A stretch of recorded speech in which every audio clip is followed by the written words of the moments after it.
नमस्कार, सोशल संवाद में स्वागत है। मैं शशि भूषण।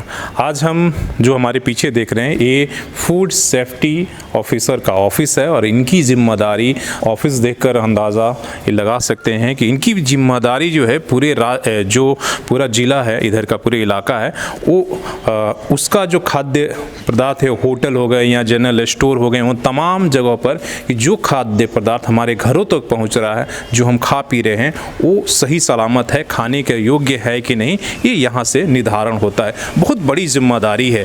हालांकि आएंगे मैडम, उनसे हम लोग बातचीत करेंगे, लेकिन आप देखिए कितनी बड़ी जिम्मेदारी। हालांकि ऑफिस ज़रूर ये छोटा है देखने में, लेकिन जिम्मेदारी बहुत बड़ा है, इसका बहुत इंपॉर्टेंट रोल है। और हम अभी कुछ ही देर में जो यहाँ के डिस्ट्रिक्ट फूड सेफ्टी ऑफिसर है उनसे मिलेंगे और बातचीत करेंगे। आपको पता है कि जब पर्व त्यौहार का समय आता है उस समय मिठाइयों को लेकर, होटल को लेकर काफ़ी कुछ मिलावटी चीज़ें हमारे घरों तक पहुंचती है और उसे बचाने के लिए इस विभाग का जो है निर्माण किया गया और इनकी जिम्मेदारी है। तो हम बाकी बातचीत करके आपको विस्तृत में बताएंगे। तो अभी चलते हैं और मैडम से मिलते हैं। आज हमारे साथ food safety officer Deepshree Shrivastava madam हैं और इनसे हम जानेंगे कि क्या कुछ होता है। मैम, सबसे पहले बातचीत करने के लिए स्वागत है आपका। धन्यवाद आपका। पहला सवाल ये कि ये जो फूड सेफ्टी डिपार्टमेंट है, इनका क्या वर्क क्षेत्र है और आप लोग क्या काम करते हो? फूड सेफ्टी जैसे कि बहुत ही इम्पोर्टेंट विभाग है। ये लोगों के से डायरेक्ट जुड़ा हुआ है, उनके खाने से संबंधित, रोज़मर्रा की ज़िंदगी से काफ़ी संबंधित है। तो हम लोग लाइसेंस वगैरह देखते हैं, जितने भी कारोबार करता है उनके लाइसेंस वगैरह हो, वो लोग जो हमारा फूड सेफ्टी एक्ट 2006 है उनके मानकों को ध्यान में रखकर काम करें और ताकि लोगों को सही भोजन उपलब्ध हो सके। ये जो आए दिन आप खबर आती रहती है कि जैसी पर फेस्टिवल, खासकर दुर्गा पूजा और दीपावली के समय इन दुकानों से इतना नकली मिठाइयाँ पकड़े गए, इतना मेवा पकड़ा गया, तो ये जो अभियान आप लोग चलाते हो, ठीक है, ये किस तरीके से तय होता है कि कहाँ पर नकली है? हमें कुछ इन्फॉर्मेशन रहता है तो फिर हम लोग उस जगह पर जाते हैं, या फिर नहीं तो हमारा तो ये रूटीन वर्क भी है कि हम लोग पूजा हो तो उसमें ज़्यादा ऐसा होता है कि कुछ लोग सामान बनाते हैं जो कि नकली हो सके या फिर जो कि ख़राब हो, तो उस पर जाकर छापेमारी की जाती है और वहाँ से सैंपल लिए जाते हैं और फिर उनको सैंपल लेकर के रांची स्टेट फूड लैब भेजा जाता है। जांच का रिपोर्ट जैसा आएगा उस हिसाब से आगे की कार्रवाई की जाती है। क्या कुछ वैसी व्यवस्था नहीं है जब आप फील्ड के लिए निकलते हो जांच के लिए कि वो तुरंत पता चल जाए कि नहीं ये नकली है, या उस तरह का कोई लैब ऐसे? हाँ, ऐसा ईट राइट चैलेंज जो हम लोग FSSAI की तरफ से किया जा रहा है उसके तहत rapid kit type magic box वो उपलब्ध कराया जा रहा है, वो हमारे ज़िलों को भी उपलब्ध कराया जाएगा। गुटखा को लेकर अभी हाई कोर्ट ने कल जो नाराज़गी दिया, उसके बाद भी आप लोग अभियान चला रहे हो गुटखा को लेकर, तो क्या है इस ज़िले की हालात?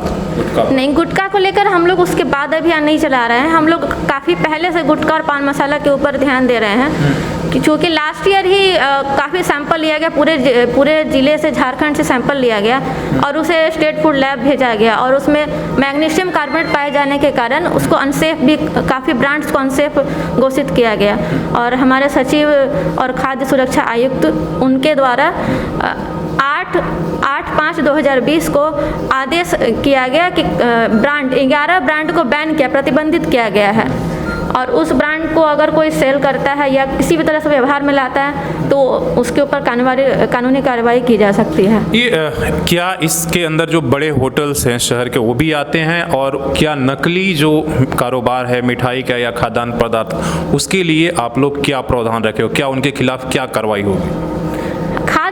खाद्यान्न के किसी भी तरह के जो व्यवहार करते हैं वो सारे इसमें आते हैं, चाहे वो छोटे ठेला वाला से लेकर के आपका बड़े बड़े 5 स्टार होटल्स हुए, सभी को हम लोग कवर करते हैं।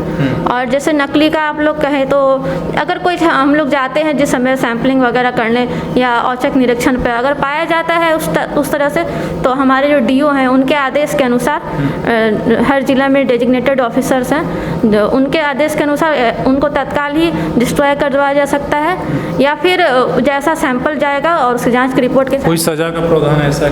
हाँ, सजा का बिल्कुल प्रावधान है। जिस हिसाब से उन पर रिपोर्ट आता है, अगर सब स्टैंडर्ड, मिस ब्रांडेड या दूसरे तरह के सेक्शन में आता है तो उन पर वो डीसी कोर्ट में जाता है और उस हिसाब से उन पर कार्रवाई सजा होती है। जनरल स्टोर जो हैं, जो ये तो होटलों की बात हो गई, जो जनरल स्टोर हैं वो भी खाद्य पदार्थ में आते हैं कि आपके डिपार्टमेंट के अंदर आते हैं, उन पर भी कोई कार्रवाई होती है, स्टॉक से चेक होता है? जी, जनरल स्टोर्स है, मान लीजिए अगर उनका 12 लाख से कम टर्नओवर में आते हैं तो वो लोग रजिस्ट्रेशन वगैरह लेते हैं और फूड सेफ्टी के हमारे पाइपलाइन में जो चेन है उसमें वो लोग आते हैं। क्या अगर वो लाइसेंस नहीं ले रहे हैं लेकिन अगर खाने पीने के अगर कोई नकली माल बेच रहे हैं एक्सपायरी, क्या उस पर आप कार्रवाई नहीं करती हैं? हाँ, बिल्कुल कार्रवाई होता है। अगर वो पता रहता है, हमें पता जिस भी तरह से पता चलता है कि वो लोग खराब सामान बेच रहे हैं तो उन पर कार्रवाई होती है। सबसे बड़ी अभी आपके लिए चुनौती क्या है काम करने में अभी यहाँ पर या राज्य में, अभी जो आप नकली चीज़ों को पूरी तरह से रोकने में क्या दिक्कत कहाँ पर आ रही है?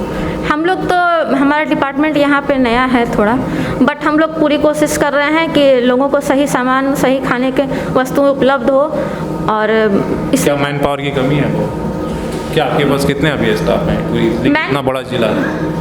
हाँ, पूरे ज़िला में FSO तो मैं हूँ यहाँ पे, और हम लोग काम कर रहे हैं उस हिसाब से ताकि आगे अच्छा किया जा सके।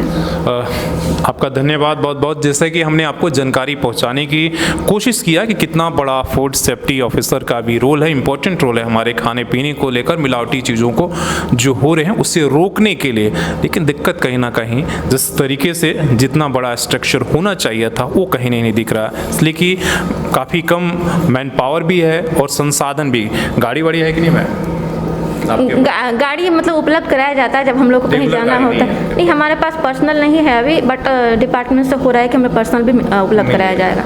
उम्मीद करते हैं कि आने वाले जो दिन में सरकार इस विभाग पर, इन चीज़ों पर भी ध्यान दे, इसलिए कि ये सीधे आम आदमी के, हम सभी के लिए हेल्थ से जुड़ा हुआ मामला है।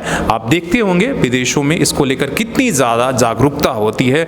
बिना सरकार के मानक का, बिना फूड सेफ्टी ऑफिसर का मानक का आप कोई भी चीज़ बाज़ार में नहीं बेच सकते।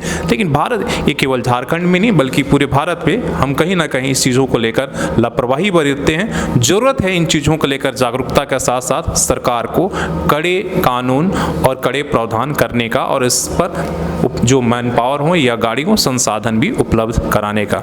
अपने सहयोगी CH राममूर्ति के साथ मैं शशि भूषण, सोशल संवाद न्यूज़, झारखंड।